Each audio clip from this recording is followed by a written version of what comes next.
Hawks, Wyatt E. Smith here, and today is a Thursday the 16th, and it's an A Day. Today's student of the day is Mark Hong for his commitment and dedication to working on the Esperanza Project and helping others, nominated by Mr. Capital. Way to represent. Now, I'm sending it over to sophomore Jack Madison with the news. Well, it's my last time here, so let's end it with a hi. It's sophomore Jack Madison. Let's watch a video segment I filmed today with Miss Janelsi about vocal pitches. Hello, this segment will be about vocal pitches. Please say your name and what you teach, please. I am Mrs. Janelski and I teach chorus. Great, let's start the questions. First, how do kids find out what range they are? So usually they get up to a piano with either a teacher or a vocal coach or by themselves, and they sing along with the notes that are on the piano. And then depending on what those notes are, you can tell if you're soprano, which is the higher voices, alto, lower voices, and then tenor, and then bass, the lowest. How many vocal pitches are there? Well, it depends on who you are. Some people only have like maybe 5 notes, others have 12 notes that they can sing. If you're a professional and you're a bass, you could probably sing about 40 different notes. But there's 88 notes on the piano. We can only sing the middle of the piano, the notes that are in the middle. What's the highest and lowest pitch? For singers, I would say maybe a high C or D, maybe a couple of high Fs like Mariah Carey can sing. Those are called whistle notes. Oh.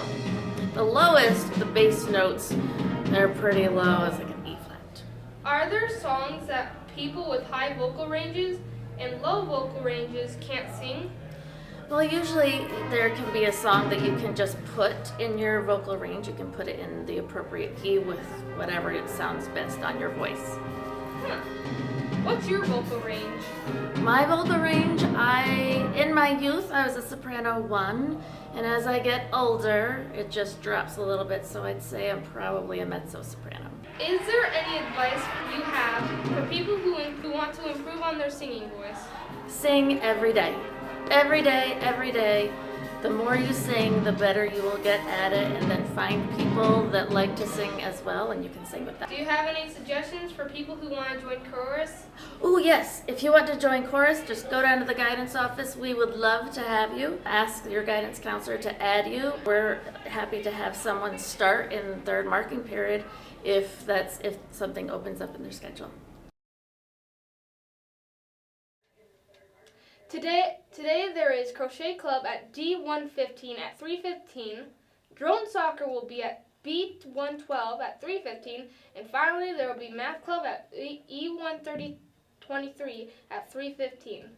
Finally, we have a special segment where CPPtv reporter Judah Stauffer asked Hawks what questions they had about Superintendent Clawfield.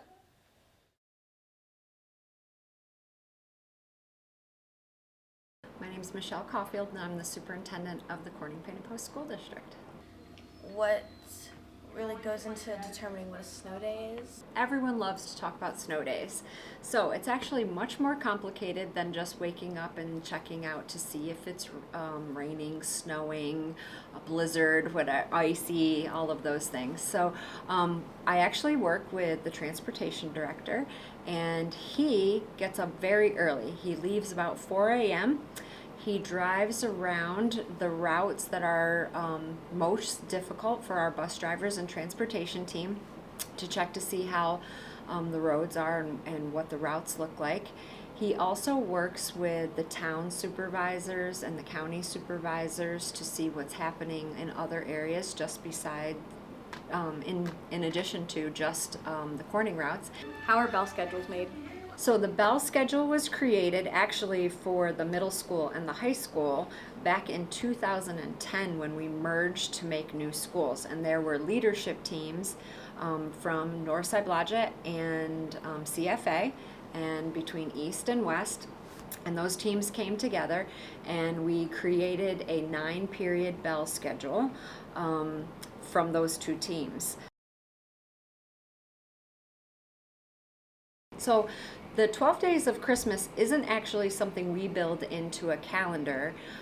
What comes with building a calendar, lots of factors, and every year it's completely different. So students have to have 180 days of classes, and those days have to start after Labor Day in September, and they have to be completed before the last day of June. That was a lovely video. Well, it was lovely speaking with you, Hawks, but now it's time to see the weather with Tess.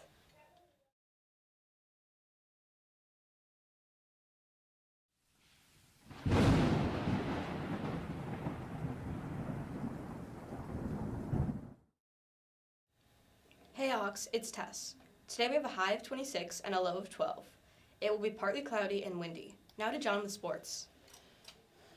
Hey Hawks, John here with your sports report.